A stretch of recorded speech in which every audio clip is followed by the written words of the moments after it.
पढ़ेंगे कल हम लोग पढ़ेंगे चुंबकीय क्षेत्र जो है किसी भी चालक का चुंबकीय क्षेत्र ज्ञात करने के लिए हम लोग 3 प्रकार से पढ़े थे। एक पढ़े थे सीधे चालक के रूप में, एक वृत्ताकार में और एक वृत्ताकार पास था और एक क्या था परिनालिका के रूप में था। तो पहला आज हम लोग पढ़े थे सीधे चालक के द्वारा जो विद्युत चुंबकीय क्षेत्र होने का कारण आज हम पढ़े हैं। उसमें देखो एक नियम आता है आपको दक्षिण हस्त अंगुष्ठ नियम। क्या नियम आता है? दक्षिण हस्त अंगुष्ठ नियम।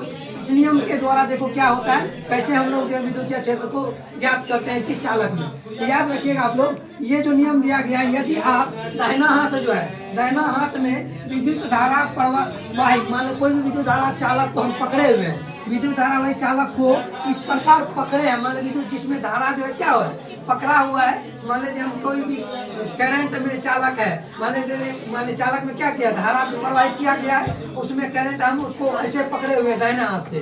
अंगूठा की दिशा जो है धारा की दिशा में है, वही का है अंगूठा विद्युत धारा की किस में दिशा में है, तो शेष उंगलियां की दिशा किस में आएगा? चुंबकीय क्षेत्र की दिशा होती है। मान लेते हैं कोई एक कंडक्टर है, इस कंडक्टर को हम ऐसे पकड़े हुए हैं और इसको जैसे इस होके कंडक्टर आपको आगे निकला हुआ है, तो इसमें जो करंट हम प्रवाहित किए हुए थे इसमें विद्युत धारा जा रही है। विद्युत धारा की दिशा यदि चालक की दिशा में है तो ये बाकी उंगलियां जो है, मानो ये चारों उंगलियां बच गया, चारों उंगलियां की जो दिशा होती है वो दिशा क्या होती है?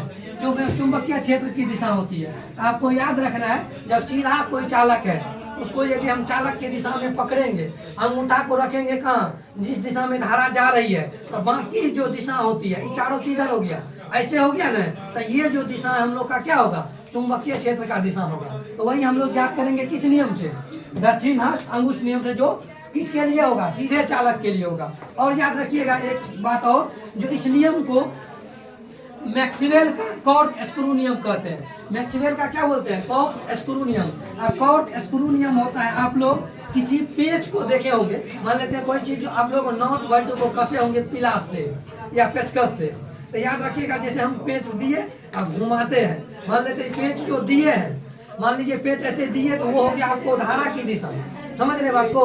ये जो जिस तरफ से हम उसको टाइट करते हैं, मोड़ते हैं, यानी उसको कसते हैं, वो जो दिशा होती है वो क्या होती है? चुंबकीय क्षेत्र की दिशा होती है। सेम उसी प्रकार से हम लोग इसीलिए इस नियम को क्या बोलते हैं? मैक्सवेल का कॉर्क स्क्रू नियम भी कहा जाता है। ये था आपका दक्षिण हस्त अंगुष्ठ नियम, जिसको ऑब्जेक्टिव में आपसे पूछ सकता है दक्षिण हस्त अंगुष्ठ नियम को किस नियम से और जानते हैं, तो याद रखिएगा मैक्सवेल का कॉर्क स्क्रू नियम कहते हैं। क्या बोलते हैं?